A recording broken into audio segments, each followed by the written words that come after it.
Fl-10 ta' frar pajjiżna jfakkar in-nawfraġġju ta' San Pawl, ċelebrazzjoni li għandha timbru nazzjonali għaliex kienet din il-ġrajja li mmarkat l-istorja ta' nazzjon sħiħ. It-tnejn filgħodu fil-kolleġġjata ta' San Pawl nawfragu fil-Belt Valletta saret qudiesa solenni mill-Arċisqof Charles Scicluna fejn sostna li San Pawl wera sinjali ta' qawwa u preżenza fost l-oħrajn meta fejjaq lil missier San Populju. Monsinjur Scicluna wara li nqrat l-istorja sostna li f'jum bħal dan nkunu qed niċċelebraw xi ħaġa li qiegħda fl-iskruttura u li ġrat fostna u din turi t-tama talla li permezz ta' Pawlu wassal il-fidi anke fi gżiritna. L-Arċisqof semma kif it-tama ta' Pawlu hija dik it-tama li Alla jżomm kelmtu mal-poplu tiegħu u aċċena wkoll għal din is-sena tal-ġublew fejn it-tama hija fiċ-ċentru ta' din iċ-ċelebrazzjoni, tama li permezz ta' San Pawl waslet anke f'Malta. Għaxu ra id-dera tal-glorja tal-Biralla u Salvatur tagħna Ġesu Kristu fit-triq ta' Damasku.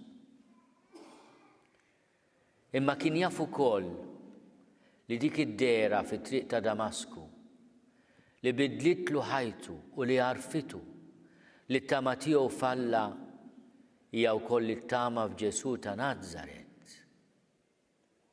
Kienet stedina għal ħajja ta' dejjem. Preżenti waqt il-pontifikat solenni kien hemm l-ogħla awtoritajiet tal-pajjiż fosthom il-President ta' Malta Miriam Spiteri de Bono u l-kap tal-Partit Nazzjonalista Bernard Grech. Il-purċissjoni li permezz tagħha ġew fi tmiemhom iċ-ċelebrazzjonijiet marbuta ma' din il-festa bdiet tal-ħabta tal-5:30 ta' filgħaxija bir-reffija jidhru ħerġin mill-kolleġġjata ta' San Pawl bil-vara artistika meqjusa fost l-itqal fil-Gżejjer Maltin.